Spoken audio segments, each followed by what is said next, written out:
Hello students, आज जो हमारा टॉपिक है जिसको हम स्टडी करेंगे वो है एड्रिनल ग्लैंड। एड्रिनल ग्लैंड आपके केमिकल कंट्रोल एंड इंटीग्रेशन में चैप्टर में है, आपके एनसीईआरटी क्लास 11th में। तो एड्रिनल ग्लैंड्स आपके एंडोक्राइन ग्लैंड हैं, ठीक। और मेनली ये जिस चीज के लिए रिस्पॉन्सिबल होते हैं, ये बॉडी को प्रिपेयर करते हैं फॉर द फाइट और flight situation in response to a stressful situation. Fight और फ्लाइट रिस्पॉन्स के लिए रेडी करते हैं जब कोई एक स्ट्रेसफुल सिचुएशन रहती है। फॉर एग्जाम्पल कि अगर आप एक डेंस फॉरेस्ट है या आप सुनसान रास्ते में कहीं पे जा रहे हैं और अचानक से आप कुछ सरसराहट या खरखराहट की आवाज आए, तो बिल्कुल आपको ये लगेगा बिल्कुल आप अकेले हैं और आप बिल्कुल क्या होंगे, सीधे लंबा कदम बढ़ाएंगे, वहां से भाग जाएंगे, ठीक। क्योंकि वो आपको एक स्ट्रेसफुल सिचुएशन लगेगी, वो आपको के लिए आप उसको एक लाइफ थ्रेटनिंग सिचुएशन की तरह उसको आप परसीव करेंगे। तो यहां पर जो रिस्पॉन्स है उसको मेडिएट कौन करता है?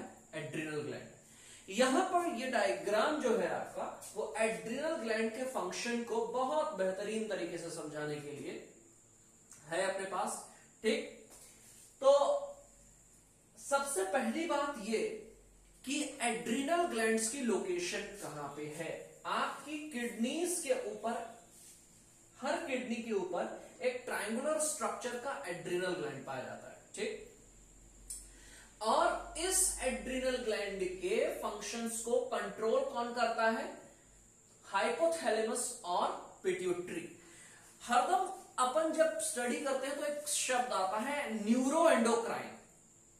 इसका मतलब यह है कि जो नर्वस सिस्टम है, नर्वस सिस्टम और एंडोक्राइन सिस्टम, इनकी ट्यूनिंग है, ठीक।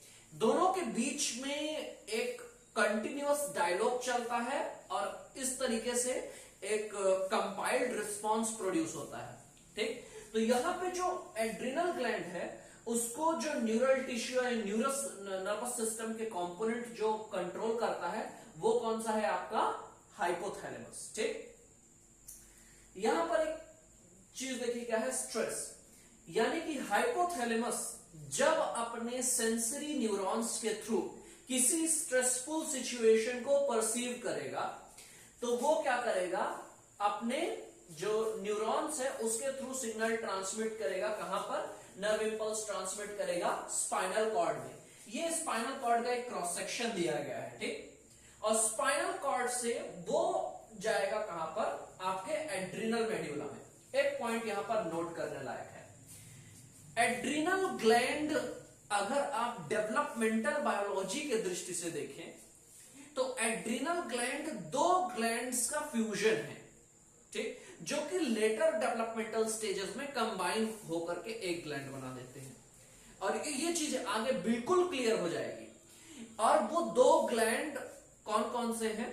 जो एक मिडिल वाला पोर्शन है जिसको हम बोलते हैं एड्रिनल मेड्यूला, उसका ओरिजिन अलग है, वो न्यूरल टिश्यू का डेरिवेटिव है। और जो कॉर्टेक्स रीजन होता है, यानी एड्रिनल ग्लैंड के जो बाहरी वाला हिस्सा होता है, वो ट्रूली इंडोक्राइन ग्लैंड है, उसका ओरिजिन अलग है।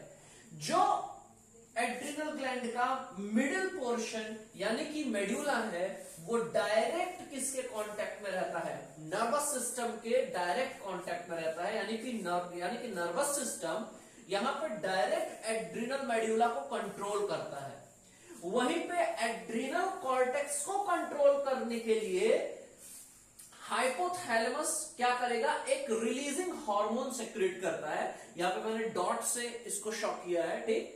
तो हाइपोथैलेमस जो रिलीजिंग हार्मोन सेक्रेट करेगा, वो हार्मोन स्पोर्टल ट्यूब्यूल के थ्रू आएंगे एंटीरियर पिट्यूटरी में। एंटीरियर पिट्यूटरी से ये पूरे बॉडी में सर्कुलेट होगा और अपने टारगेट एड्रिनल कॉर्टेक्स में पहुंचेगा और फिर एड्रिनल कॉर्टेक्स जो भी रिस्पॉन्स है वो प्रोड्यूस करेगा। यानी कि यहां पर हम देख सकते हैं कि यहां पर हाइपोथैलेमस को एड्रिनल कॉर्टेक्स से सेक्रीशन करवाने के लिए एक रिलीजिंग हार्मोन की जरूरत पड़ी, ठीक। रिलीजिंग हार्मोन के बाद अगर आप देखेंगे तो फिर उसके बाद एड्रीनोकॉर्टिकोट्रोफिक हार्मोन रिलीज होता है किससे? एंटीरियर पिट्यूटरी से। फिर ये एड्रीनोकॉर्टिकोट्रोफिक हार्मोन है जो कि एड्रिनल कॉर्टेक्स को स्टिमुलेट करता है। Back to the adrenal medulla क्या है? अगर हम एड्रिनल मेड्यूला में फिर से आए तो जो नर्व इंपल्स एड्रिनल मेड्यूला में आएगी थ्रू द स्पाइनल कॉर्ड, यहां पर आकर के ये दो हार्मोन्स को रिलीज करवाती है, that is adrenaline and nor adrenaline, जिसको हम एपिनेफ्राइन या फिर नॉर एपिनेफ्राइन भी बोलते हैं। ठीक, और ये एपिनेफ्राइन और नॉर एपिनेफ्राइन करते क्या है? ओवरऑल आप सिंपल सी चीज समझिए कि ये एक बॉडी को एक अलर्ट स्टेज में या फिर एक अलर्ट स्टेट में शिफ्ट कर देते हैं। आप अलर्ट हो जाएंगे और आपकी इन्वायरमेंटल स्टिमुलाई या फिर इन्वायरमेंट के आपका जो सराउंडिंग इन्वायरमेंट है उसके लिए आप ज्यादा रिस्पॉन्सिव हो जाएंगे। कुछ चीजें हैं जैसे इसमें समझने वाली बात है कि आपकी प्यूपिल्स का साइज बढ़ जाएगा जिससे कि ज्यादा से ज्यादा लाइट आपकी आंखों में आए। ठीक, आपकी जो विजन एक्विटी है वो इंक्रीज हो जाए।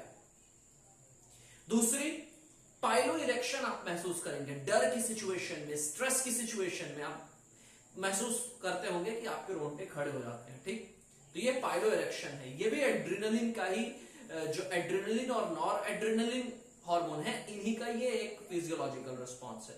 हार्ट बीट, कार्डियोवैस्कुलर रिस्पॉन्सेस में हार्ट बीट आपकी बढ़ जाएगी और आपके जो ब्रोंकाई और ब्रोंक्यूल्स हैं उनका डायमीटर इंक्रीज हो जाएगा। डायमीटर इंक्रीज होगा तो ज्यादा ऑक्सीजन आपकी बॉडी में जाएगी, ऑक्सीजन की सप्लाई इन टर्म्स बढ़ जाएगी। ठीक, और यहां पर एक और इंपॉर्टेंट चीज होती है क्या, कि ये जो हार्मोन्स हैं ये आपके लिवर से ग्लाइकोजन का ब्रेकडाउन करके ग्लूकोज रिलीज करवाते हैं, जिससे कि आपकी बॉडी में जो सर्कुलेटिंग फ्यूल है ग्लूकोज के फॉर्म में, उसका कंसंट्रेशन और उसका लेवल बढ़ जाए। तो सारी चीजें इस तरीके से ट्यूनिंग है, पूरी सारी चीजें कुल मिलाकर कुल जमा इस तरीके से रिस्पॉन्स है कि वो आपको इतना प्रिपेयर करे, मतलब this will give you a reserve blood sharp focus और आप उस स्ट्रेसफुल सिचुएशन से बाहर आ सके। ये सारी किसके बारे में मैंने बात की, जो आपके एड्रिनल ग्लैंड्स हैं। एक चीज और ये है कि जो एपिनेफ्राइन, नॉर एपिनेफ्राइन, जिसको हम लोग एड्रिनलिन या नॉर एड्रिनलिन भी बोलते हैं, ये कैटेकोलामाइंस भी इनको बोला जाता है, क्योंकि ये एमिनो एसिड या फिर जिसको बोलते हैं एमाइन, ये एमिनो एसिड से मॉडिफाई करके बनाए जाते हैं। ठीक, एमिनो एसिड यहां पे कौन सा होता है? टायरोसिन, ये अपने को याद रखना है। तो ग्लाइकोजन ब्रेकडाउन को स्टिमुलेट करेगा। पाइलो इरेक्शन है, जो आपकी हार्ट बीट है, हार्ट बीट आपकी इंक्रीज हो जाएगी, आपकी जो O2 सप्लाई है बॉडी के लिए वो भी इंक्रीज हो जाएगी। यहां पर एक इंटरेस्टिंग चीज ये है कि अस्थमा अटैक में क्या होता है कि आपकी ब्रोंकाई जो है तो कॉन्स्ट्रिक्ट हो जाती है, जिससे बॉडी को ऑक्सीजन नहीं मिलती। ऐसे में एपिनेफ्राइन, इस ब्रोंको डायलेशन इफेक्ट के कारण एपिनेफ्राइन इंजेक्ट किया जाता है, जिससे कि अस्थमा अटैक से बचा जा सके या फिर उस सिचुएशन को कोप अप किया जा सके। ठीक, तो एड्रिनल मेड्यूला किस तरीके से रिस्पॉन्ड किया हमने ये देख लिया। अब दूसरी चीज है आपका एड्रिनल कॉर्टेक्स। ठीक, तो हाइपोथैलेमस जो है यहां पे, वो आपकी क्या करता है, स्ट्रेसफुल सिचुएशन को जब ये नोटिस करेगा तब ये रिलीज करेगा एक हार्मोन जो कि है रिलीजिंग हार्मोन। अब आप ये चीज ध्यान रखिए कि हाइपोथैलेमस एंटीरियर पिट्यूटरी के डायरेक्ट कांटेक्ट में नहीं है। यहां पर ये सर्कुलेटरी सिस्टम के थ्रू रिलीजिंग हार्मोन कहां पे पहुंचता है? एंटीरियर पिट्यूटरी में, और एंटीरियर पिट्यूटरी रिलीज करता है ACTH। ये जो ट्रायंगुलर मोशन आप देख रहे हैं ये ACTH को सिग्निफाई करता है, यानी एड्रीनो कॉर्टिकोट्रोपिक हार्मोन। कॉर्टिको, कॉर्टेक्स, यानी कि कॉर्टेक्स रीजन को स्टिमुलेट करेगा। ठीक, और ये कहां पे जाएंगे आपके? ये through the blood circulatory system, obviously ये आपका जाएगा एड्रिनल कॉर्टेक्स में, और एड्रिनल कॉर्टेक्स से यहां पर दो हार्मोन्स रिलीज होते हैं दो हार्मोन्स नहीं, एक्चुअली दो कैटेगरीज के हार्मोन्स रिलीज होते हैं, जिनको हम बोलते हैं ग्लूकोकॉर्टिकॉइड और मिनरल कॉर्टिकॉइड। ठीक, तो ग्लूकोकॉर्टिकॉइड का आपका जो एक मेन एग्जांपल है वो क्या है, कॉर्टिसोल। और ये रिलीज कब होगा, जब आपकी बॉडी में ग्लूकोज का लेवल कम हो। तो आप बोलेंगे सर ग्लूकोज का लेवल कम है तो उसके लिए तो ये भी सही काम कर रहा है, एड्रेनलिन और नॉन एड्रेनलिन ये भी ग्लाइकोजन ब्रेक डाउन कर रहा है। कुल मिलाकर जब ग्लाइकोजन जो डिमांड है ग्लूकोज की उसको पूरा करने में असमर्थ है, ठीक, तो ऐसे में जो एडिशनल ग्लूकोज की सप्लाई है उसको इंक्रीज करेगा कौन, ग्लूकोकॉर्टिकॉइड या फिर कॉर्टिसोल। ठीक, होगा क्या कि ये एक प्रोसेस करवाएगा जिसको हम बोलते हैं ग्लूकोनियोजेनेसिस। ग्लूकोनियोजेनेसिस यानी कि ये मसल टिश्यूज के एमिनो एसिड्स का ब्रेकडाउन करेगा और उनको ग्लूकोज में बदलेगा। This process will happen in the liver. ठीक, और फैटी एसिड्स को भी ब्रेक जो है तो किसमें कन्वर्ट कर देगा, आपके ग्लूकोज में, यानी कि नए ग्लूकोज के मॉलिक्यूल बनाता है फ्रॉम द नॉन कार्बोहाइड्रेट्स। ध्यान दीजिएगा, फ्रॉम द नॉन कार्बोहाइड्रेट्स। क्या है आपका ग्लूकोकॉर्टिकॉइड। कॉर्टिसोल के कुछ और फंक्शंस हैं, जैसे कि आरबीसी स्टिमुलेट करवाता है, आरबीसी के प्रोडक्शन को स्टिमुलेट करवाता है। एक और चीज ये है कि ये इम्यून सिस्टम, हल्का सा ये देखा गया है, ये इम्यून सिस्टम के कुछ कंपोनेंट्स को रिप्रेस करता है। ठीक, और इसी प्रॉपर्टी को मेडिसिन में यूज किया जाता है। किसके लिए, कि जैसे आपका कोई पेशेंट है जिसमें आर्थराइटिस है, ठीक है ना, जो आर्थराइटिस के फॉर्म्स ऑटो इम्यून डिजीजेस के होते हैं, जैसे फॉर एग्जांपल रिमेटॉइड आर्थराइटिस है।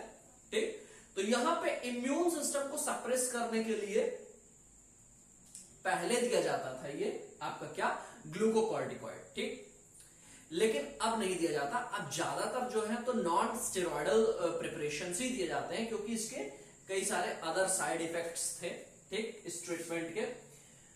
और दूसरा जो है आपका कैटेगरी हार्मोन की जो कि एड्रेनल कॉर्टेक्स रिलीज करता है, वो है आपका मिनरल कॉर्टिकॉइड।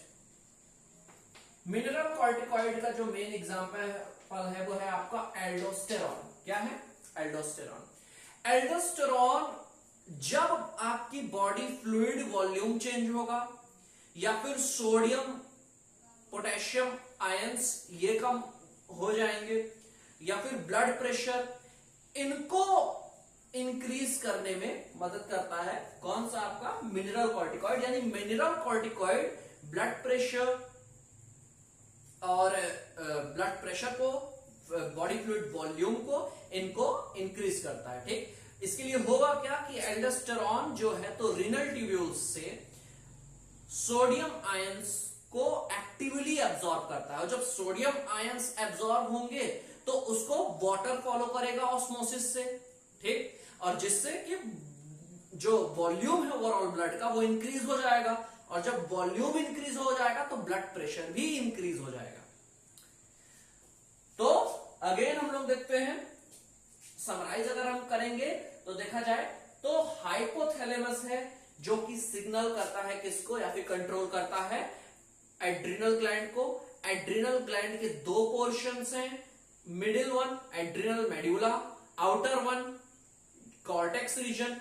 एड्रिनल मेड्यूला किन हार्मोन्स को सेक्रेट करता है, एपिनेफ्राइन, नॉरएपिनेफ्राइन, एड्रिनलिन, नॉरएड्रिनलिन भी बोला जा सकता है। ये मॉडिफाइड एमाइंस हैं, किस अमीनो एसिड से, टायरोसाइन से। इनके इफेक्ट्स क्या हैं, bronchodilation, increase heart rate, increase heart beat, piloerection, increase alertness, and overall आपके जो बॉडी में जो blood, digestive tract, reproductive system जो वहां पर फ्लो हो रहा होगा उसको वहां से शंट करके कहां पे पहुंचाएगा, ये आपके जो इंपॉर्टेंट और वाइटल ऑर्गन्स हैं, आपके ब्रेन, आपकी मसल्स, जो कि इमीडिएट यूज के लिए रिक्वायर्ड है। ठीक, इमीडिएट यूज के लिए जो रिक्वायर्ड है, ठीक। और दूसरा जो है आपका एड्रिनल कॉर्टेक्स। एड्रिनल कॉर्टेक्स ध्यान दीजिएगा डायरेक्ट न्यूरल कंट्रोल में नहीं है, इसके लिए दो हार्मोन्स यहां पे मेडिएट करते हैं जो इंफॉर्मेशन ट्रांसफर है।